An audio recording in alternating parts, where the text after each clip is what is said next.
Hello and welcome to the next episode of the Purple Podcast. Today's episode is a divided topic in politics today, LGBTQ plus rights. I'll start by saying LGBTQ plus has been around forever, through many different cultures, from two-spirit indigenous cultures to lavender marriages in the 1800s, which is when two gay people of different sexes would marry each other to hide their true self, due to the fact it was not widely accepted back then.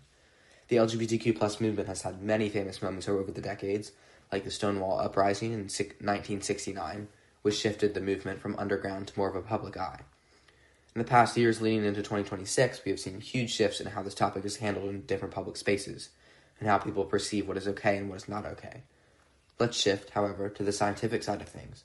Many people believe that being gay is a choice. This is not true. For many studies, including at the APA or American Psychological Association, being gay is influenced by a lot of different things. Think of it as being a left-handed person. When you wake up, you didn't decide to use your left hand, it just happened. Your brain was set up that way.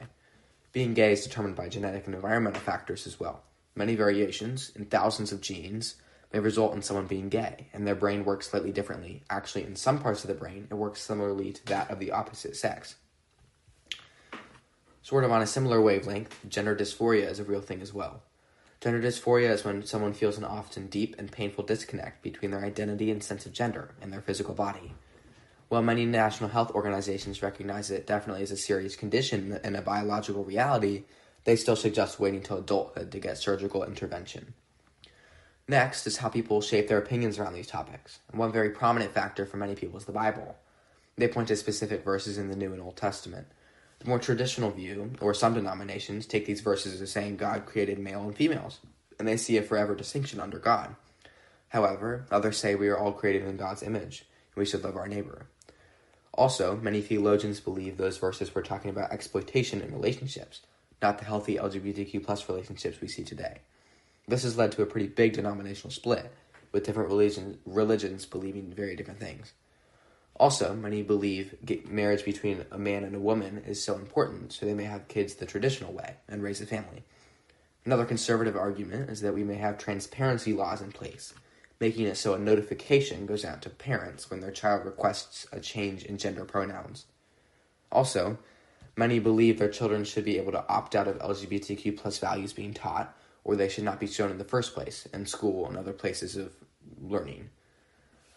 Shifting to laws with trans rights have been a specifically heated topic recently, with waves of legislation being passed by specific states to basically define your gender as your gender at birth and nothing else.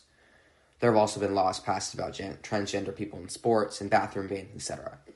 On the federal level, things are also very divided.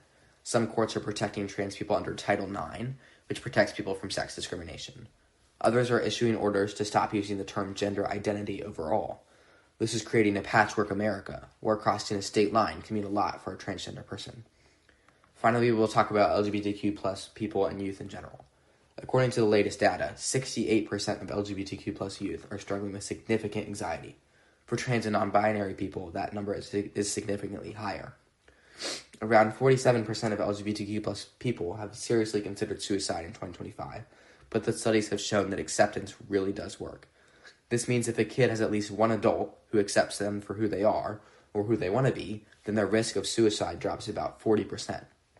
As we wrap it up, I would like to thank you all for listening. I would also like to acknowledge how we used only bipartisan sources, such as federal and state organizations and medical boards across the country. If you would like to keep supporting us, drop a comment down below and keep an eye out for the next episode. Have a wonderful rest of your day, and thank you for watching the Purple Podcast.